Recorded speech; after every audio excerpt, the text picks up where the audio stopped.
Dnešný blok domácich heligonkárov Žaškovských ukončia Milan Pavlovčík a jeho vnučka Sofia Lacková. Nie je náhoda, že idú v programe posledný. Je to preto, že Milan potreboval doma najskôr obriadiť svoje ovečky a až teraz nám môže pokojne zahrať.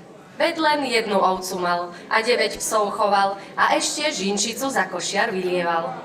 Na svojej trojradovej durajovke si vypočujeme Keď ste ma pánovia. Jeho vnučka Sofia Lacková sa okrem hry na heligonku venuje aj hre na cimbal. Má za sebou aj mnohé pódiové víťazstvá a vystúpenia na rôznych podujatiach. Dnes nám zahrá Odídem ja do Mexika a spolu so starkým Milanom si pripravili piesne Sladká ako jahody a Bolo nám z večera krásne.